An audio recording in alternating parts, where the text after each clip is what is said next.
সবার কাছে আমি অনুরোধ করব 10 মুহররম ইয়মে আশুরা অর্থাৎ 6 জুলাই 2025 রোজ রবিবার।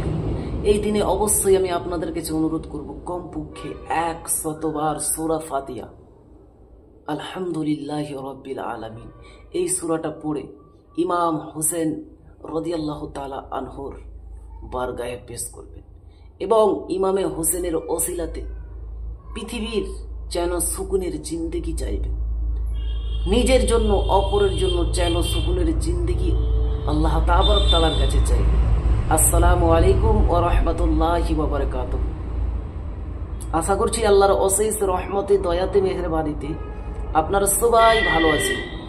আজকে আমি আপনাদের মধ্যে 10 মুহররম ইয়মে আশুরাতে সূরাতুল ফাতিহার এমনই একটি পাওয়ারফুল আমল আপনাদেরকে শিখিয়ে দেব, বলে দেব, যেই আমলটি করলে মহান রব্বুল আলামিন আপনার প্রতি সন্তুষ্ট হয়ে আপনার দিলি মুরাদকে পূর্ণ করে দেবে, আপনার মনের আশা আকাঙ্ক্ষা ইচ্ছা কামনা বাসনাগুলোকে পূর্ণ করে দেবে।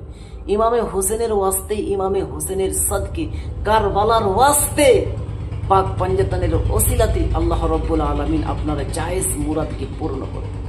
তো সম্মানিত শ্রোতাবিন্দু ও আমার দিনী ভাই বোনেরা, এই আমলটি কিভাবে করবেন, কি নিয়মে করবেন সেটি নিয়ে আমি আরো বিস্তারিতভাবে আলোচনা করব। তার জন্য ভিডিওকে স্কিপ না দিয়ে সম্পূর্ণ ভিডিওটিকে দেখবেন এবং আমি যেই নিয়মে যেইভাবে আপনাদেরকে শিখিয়ে দেব ঠিক সেইভাবেই আপনারা করবেন।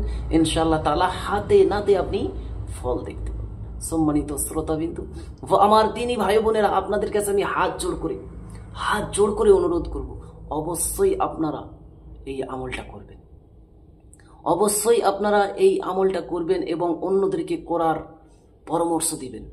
ফ্যামিলিতে আপনারা যতজনাই মেম্বার রয়েছেন সবাই পারলে করবেন, অথবা একজন সবাই একসঙ্গে বসে করবেন, যেভাবে হোক অবশ্যই আপনারা আগামীকালকে এই আমলটা করবেন, অর্থাৎ 6 জুলাই 2025 রোজ রবিবার। অবশ্যই আপনি ইমামে হোসেন আলী মাকামের মোহাব্বতে ভালোবাসাতে আপনি সূরা ফাতিহার এই আমলটি করে একবার দেখুন, আপনার কিসমত চমকে যাবে, আপনার বালা মুসিবত দূর হয়ে যাবে, আপনার রিস্কের মধ্যে বেপানা বরকত শুরু হয়ে যাবে। আপনি ঋণগ্রস্ত হলে ঋণগ্রস্ত থেকে আপনি ঋণ থেকে মুক্তিটা লাভ করবেন। তো সম্মানিত শ্রোতাবিন্দু ও আমার দিনী ভাই বোনেরা, এই আমলটি কিভাবে করবেন সেটি বলার পূর্বে আমি আপনাকে একটা ছোট্ট রিকোয়েস্ট করছি। আপনি যদি আমার চ্যানেলের নতুন দর্শক হয়ে থাকেন এবং এই রিলেটেড নিয়মিত ভিডিওগুলি আপনি দেখতে চান, শিখতে চান, তাহলে অবশ্যই আমার এই ছোট্ট ইউটিউব চ্যানেলটিকে সাবস্ক্রাইব করে পাশে থাকা বেল আইকনটিকে অল করে দিবেন, যাতে করে আমি যখনই এই রিলেটেড নিত্য নতুন ইসলামিক ভিডিও আপলোড দেব আপনার মোবাইলে একটা নোটিফিকেশন পৌঁছে যাবে, যার মাধ্যমে আপনি খুব সহজে নিয়মিত ভিডিওগুলি দেখতেও পারবেন এবং শিখে নিতেও পারবেন। তো চলুন এবারে আমরা জেনে নিই এই আমলটি কিভাবে করবেন। গত 2-1 দিন আগে আমি একটা ভিডিও আপলোড করেছিলাম 10 মুহররমে কি করণীয়, লাইলাতুল আশুরায় এবং ইয়মে আশুরায় আমাদের করণীয় কি কি সেগুলো নিয়ে আমি আপলোড করেছি। কিন্তু আজকে আমি একটা খাস আমল শেয়ার করব। আপনি যত বেশি আমল করতে পারেন লাইলাতুল আশুরাতে ততই ভালো, ততই লাভ। যত বেশি আপনি আমল করবেন ততই আপনার লাভ হবে, ততই আল্লাহ রাব্বুল আপনার প্রতি সন্তুষ্ট হবে, খুশি হবে, আপনার নেকিতে ইজাফা হবে। কিন্তু আজকার যে আমলটা এটা একটা খুবই পাওয়ারফুল আমল। আপনারা হয়তো সবাই জানেন সূরাতুল ফাতিহার বেশ অনেকগুলি নাম রয়েছে। সূরা ফাতিহা হর দরদ কি দাওয়া, প্রত্যেকটি রোগের ওষুধ সূরাতুল ফাতিহা। সুবহানাল্লাহ, যে সূরাটাকে সূরায়ে শিফাও বলা হয়। সুবহানাল্লাহ সুবহানাল্লাহ। যেই সূরাটাকে উম্মুল কোরআন বলা হয়, যে সূরাটার অনেক নাম রয়েছে, উম্মুল কোরআন, সূরাতুশ শিফা, সূরা ফাতিহা, আলহামদু শরীফ, বিভিন্ন এই সূরাটির নাম রয়েছে। এটা একটা খুবই পাওয়ারফুল সূরা, যেই সূরাটার বিনা সালাত মুকাম্মল হয় না। সুবহানাল্লাহ সুবহানাল্লাহ। এটা এমনই একটা সূরা যেই সূরাতে এত সুন্দর মানে, আমরা তো পড়ি শুধু আর মানে বুঝি না, যদি মানে বুঝতাম তাহলে আরো আমাদেরকে ভালো লাগতো। আলহামদুলিল্লাহ আলহামদুলিল্লাহ।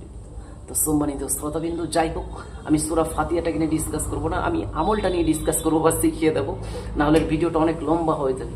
আর আমার দর্শকরা তো ভিডিও ধৈর্য ধরে দেখতে পারে না। আমার ভিডিওগুলো একটু যদি লম্বা হয় অনেকজন কমেন্ট করে হুজুর একটু কম করবেন, ছোট্ট করে ভিডিও করবেন, কিন্তু আমি এমনভাবে বোঝাই, এমনভাবে বলি যাতে আপনি বুঝেন এবং সঠিকভাবে আপনি বুঝে করতে পারেন, যেমন না আপনার মধ্যে আর কোনো কিন্তু থাকে। তার জন্য হয়তো ভিডিওটা একটু লম্বা হয়েছে। তো সম্মানিত শ্রোতা, কিন্তু আমি কথা না বাড়িয়ে চলে যাই সরাসরি আমলে। ইয়মে আশুরায় অর্থাৎ কালকে 6 জুলাই 2025 রোজ রবিবার অবশ্যই আপনারা সূরাতুল ফাতিহার এই আমলটি করবেন। কি আমলটি? আপনারা পাক পবিত্র হয়ে জোহরের নামাজের পর অথবা জোহরের নামাজের আগে, জোহরের নামাজের পূর্বে অথবা জোহরের নামাজের পর পাক পবিত্র হয়ে পাক পবিত্র লেবাস পরিধান করে ওযুর সহিত কিবলামুখী হয়ে বসবেন। এবং আপনার ফ্যামিলির যদি লোক আরও মেম্বাররা থাকে তাদেরকেও বসতে বলবেন অথবা তাদেরকেও এই সূরাতুল ফাতিহা পড়তে বলবেন। যদি না পারে বা না পড়ে কোনো ব্যাপার নাই, কিন্তু একজন পড়লেই হবে। যদি সবাই পড়েন তাহলে বেশি ভালো হবে। তো সম্মানিত শ্রোতাবিন্দু, আপনি পাক পবিত্র হয়ে পাক পবিত্র লেবাস পরিধান করে ওযুর সহিত কিবলামুখী হয়ে বসবেন এবং আরও মেম্বারদেরকে বসতে বলবেন। তারপরে আপনি 100 বার, অনলি 100 টাইম, মাত্র 100 বার আপনি সূরা ফাতিহা আউযু বিল্লাহি মিনাশ শাইতানির রাজিম বিসমিল্লাহির রহমানির রহিম আলহামদুলিল্লাহি রাব্বিল আলামিন আর রহমানির রহিম মালিকি ইয়াউমিদ্দিন ইয়্যাকা না'বুদু ওয়া ইয়্যাকা নাস্তাঈন ইহদিনাস সিরাতাল মুস্তাকিম সিরাতাল লাযীনা আন'আমতা আলাইহিম গায়রিল মাগদুবি আলাইহিম ওয়ালাদ-দাল্লিন আমিন। এই সূরাতুল ফাতিহাটা আমরা সবাই জানি, আশা করছি কম বেশি আমরা সবাই জানি। এই সূরাতুল ফাতিহাটাকে আপনি 100 বার পাঠ করবেন। প্রথম ও শেষে আপনি পাক পঞ্জেতানের নামের ওসিলাতে 5 বার করে দরুদে ইব্রাহিম পাঠ করবেন অথবা যে কোনো দরুদে পাক পড়ার পর আপনার বাড়িতে যেইটাই হয়েছে, ভাত, খিচুড়ি, কোনো মিষ্টি, কোনো মিঠাই, পানি, যা বাড়িতে রয়েছে, যে অবস্থায় রয়েছে, আপনি তার সেগুলোকে সামনে রেখে দুখানা হাত আপনি উপরে তুলে দেবেন এবং আল্লাহ তাবারক তাআলার কাছে দোয়া করবেন, আরজ করবেন, আল্লাহ গো, আমি তো বেশি কিছু জানি না মওলা, যতটুকু জানি আমি সূরাতুল ফাতিহা পাঠ করেছি, দরুদে পাক পড়েছি, মুহাম্মদ ও আলে মুহাম্মদের প্রতি আমি দরুদ পাঠিয়েছি মওলা, আমি সূরাতুল ফাতিহা পড়েছি, এর সওয়াব, এর যা সওয়াব, এই পড়ার সওয়াব হযরতে ইমাম হোসেন আলী মাকামির দরবারে পেশ করছি মওলা, তুমি কবুল করে নাও। হযরতে ইমাম হোসেনের দরবারে পেশ করছি মওলা, তুমি কবুল করে নাও। ইয়া রাব্বুল আলামিন, যদি আমার পড়ার মধ্যে কোনো খামতি হয়ে থাকে মুহাম্মদ ও আলে মুহাম্মদের সাথে মাফ করে এর সওয়াব ইমামে হোসেন রাদিয়াল্লাহু তাআলা আনহুর দরবারে পৌঁছে দাও মওলা। আমি পড়েছি মওলা, এটা ইমাম হোসেনের দরবারে কবুল করে নাও। ইয়া রাব্বুল আলামিন, ইমাম হোসেন আলী মাকামের ওসিলাতে মওলা পৃথিবীতে যেভাবে বিশৃঙ্খলা ছড়িয়ে গেছে, আরেকজন আরেকজনকে হত্যা করছে, আরেকজন আরেকজনকে মেরে ফেলছে মওলা, শান্তি তুমি দাও মওলা। ইয়া রাব্বুল আলামিন, আমাদের সকলকে বোঝার তৌফিক দাও, আমাদের যেন সেকেন্ডের সুকুনের জিন্দেগি আতা করে দাও। ইয়া আল্লাহ, আমাদের প্রত্যেকের ঘরে রুজি রোজগারে বরকত দাও মওলা।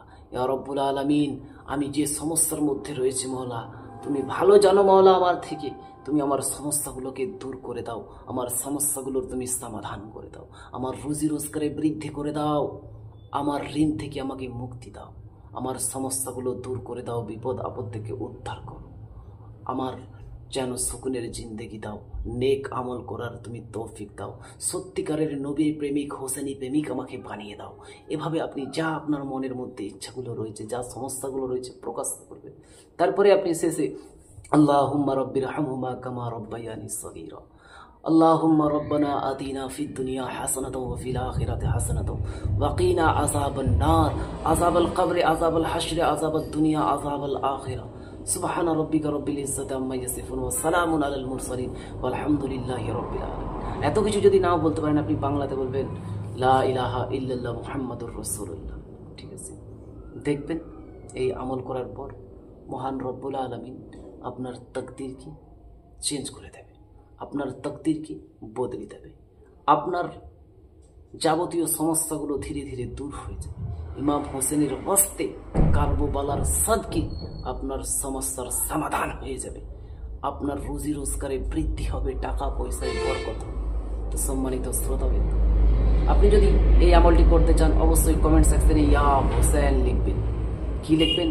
ইয়া হোসেন। আপনি একবার হলো লিখে দেবেন। যদি হোসেনের মহব্বত আপনার দিলের মধ্যে রয়েছে, মহব্বত ভালোবাসা রয়েছে, ইয়া হোসেন একবার আপনি কমেন্ট সেকশনে লিখে দিবেন। আমার তরফ থেকে আমি দোয়া করি মওলা গো, যারাই আমার এই কমেন্ট সেকশনে হোসেনের মহব্বত নিয়ে, নবীর নাওয়াসার মহব্বত নিয়ে যারাই একবার ইয়া হোসেন লিখে এই আমলটি করবে মওলা, তুমি তাদের আমল, তাদের মুরাদ, তাদের জায়েজ আশা উদ্দেশ্য, যে যা আকাঙ্ক্ষা ইচ্ছা নিয়ে করবে জায়েজ মওলা, তুমি তার আশা ও আকাঙ্ক্ষা ইচ্ছাগুলিকে পূর্ণ করে দিও মোহাম্মদ ও আলে মোহাম্মদের সদকে, কারবালার ওয়াস্তে পাক পঞ্জতনের সদকে, আমিন ইয়া রাব্বাল আলামিন। তো সম্মানিত শ্রোতাবিন্দু, ভিডিও যদি ভালো লাগে অবশ্যই একটা লাইক দিবেন, অন্যদের মধ্যে শেয়ার করে দিবেন, এবং চ্যানেলে যদি আপনি নতুন এসে থাকেন অবশ্যই আমার এই ছোট্ট ইউটিউব চ্যানেলটিকে সাবস্ক্রাইব করে পাশে থাকা বেল আইকনটিকে অল করে পাশেই থাকবেন।